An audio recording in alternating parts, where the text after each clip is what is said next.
Hey everyone, Ronnie Jenkins here with Compass Real Estate. Welcome to a new segment I'm going to be doing every week called This Week in Real Estate, where I talk about a few talking points, headlines, things that have been in the news over the last week and give a little bit of my 2 cents on those things. First off, I want to talk about a study that came out this week that in 2018, more people left California than came in. Almost 700,000 people emigrated from California and 500,000 moved in. The study said high taxes, costs of living, and affordable housing were among the main reasons why people are leaving.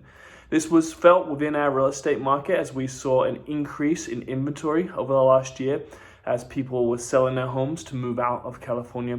And as this trend continues, it should help to continue to relieve our housing shortage even further than it has already. Speaking of inventory, there are just over 1,700 homes for sale in Santa Clara County right now, and this is down 17% from this time last year, which means after an increase in inventory earlier this year, we're actually seeing a tightening of houses for sale. This shows that we are still in a seller's market. Anything below 6 months of inventory is a seller's market, and we're right around the 2 to 3 months worth of inventory, maybe even a little less now as we're coming into the holiday period. So it's not just but it's just not as strong as it has been over the last few years. So seller's market, but not a strong seller's market like we were seeing over the last 4 or 5 years. I'm sure the market will continue to be unpredictable over the coming months and years as it has been this past year. But I am targeting next spring as the next big indicator of where we are heading. You know, cyclically, we see an uptick in the market every spring, given a good stimulation boost, leading to lots of activity. We see listings hitting the market, some of the best times to sell is in the spring, a lot of buyers jumping back in the market, new buyers coming in. Spring tends to be a really hot time and a lot of activity. So if that happens again, if we see this right on cue, then things will remain as they are, flux between a seller's market and a quasi-balanced market.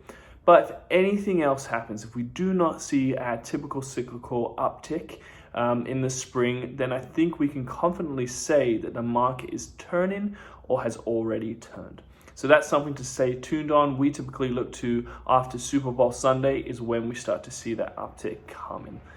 Something that can have a big impact on the market is outside influences making waves in the market, such as Apple committing $2.5 billion to combat the housing crisis here in Silicon Valley. Now, this is definitely welcome news, and credit to Apple for making the right moves to make a difference to a big problem, and some may say a problem that they have contributed to. But huge questions remain as to where that money can actually be used.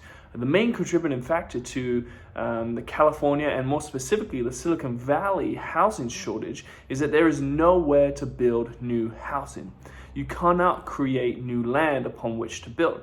Now, of course, you can go up, and this may be the future for Silicon Valley, which has remained a collection of flat cities, but this would require major changes in regulations. So maybe that is where Apple's $2.5 billion can start, at the top. And lastly, I wanted to talk about WeWork. The mess of WeWork that has been the last couple of months. After scrapping its plans for an IPO, WeWork saw its valuation drop to less than $8 billion from $47 billion. And they fired their co-founder and CEO Adam Neumann after losing $900 million during the first half of this year.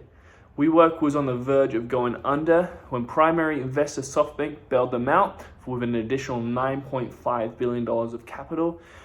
Things remain uncertain and tempestuous for both WeWork and SoftBank alike. And this is especially interesting for the real estate world due to SoftBank's other real estate holdings such as Katerra and Compass, who I am a part of. So stay tuned with that as well. A lot of these things are very interesting and things to look for in the future to see how they unfold. So that was real estate this week. Tune in next time as we discuss the hot topics and headlines. Thanks.